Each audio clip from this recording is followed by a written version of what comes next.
We've been looking at texture approaches, adding texture to our Illustrator artwork, drawings, illustrations.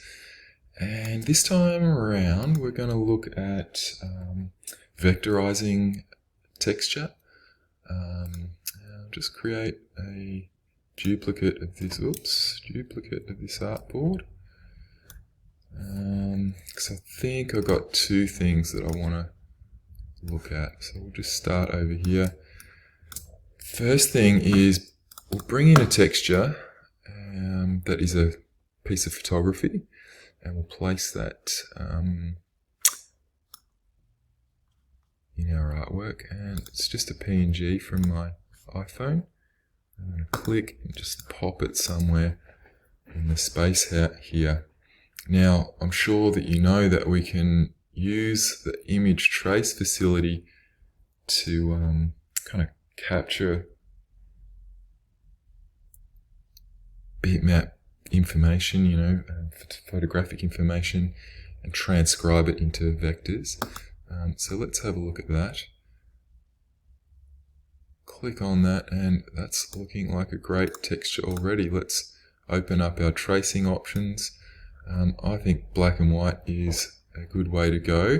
I think you probably can, just from the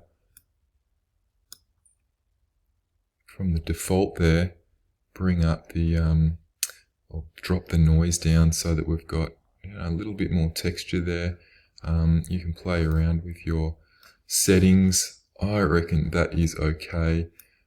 So I'm going to expand that, and that's going to turn my artwork into points in space, vectors, and I can go ahead and colorize that now.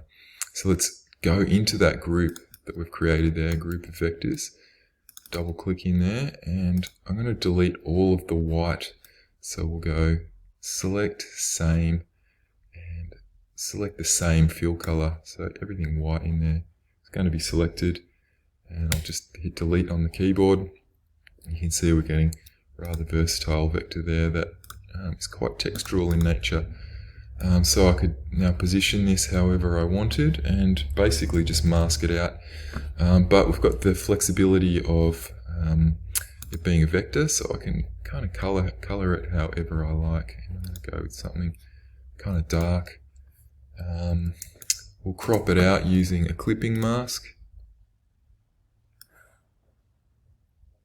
like so. Select both of those elements and hit Command 7, or when we go to Object, we'll find clipping mask down here.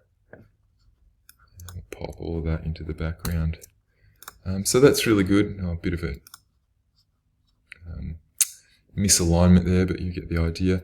It's good to have vectors like this because we can go into the clipping group, make adjustments to the positioning of our vectors, and also like the type of color we're using. Oops, selected the same color. That's not super useful, is it? Yeah, something like that.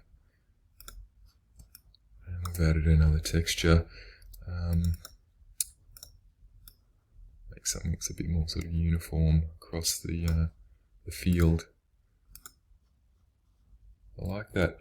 And while we're bringing in images, we could really just use an image's transparency information to create texture. And that's a kind of another approach, but it is using a raster. So this is a contrast between a fully vector idea of texture and incorporating raster images. Let's bring in that texture, pop it on the canvas there, and we can use a blend mode straight up to add that texture, which is, it's pretty quick and easy, like so. And I could mask that off as well in any way that I wanted.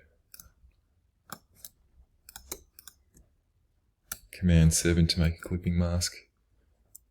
Just pop that in the background.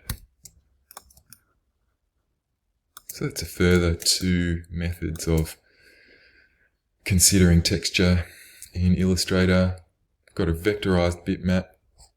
We've used image trace, and we're just quickly dropping a blend mode on a raster image that we've placed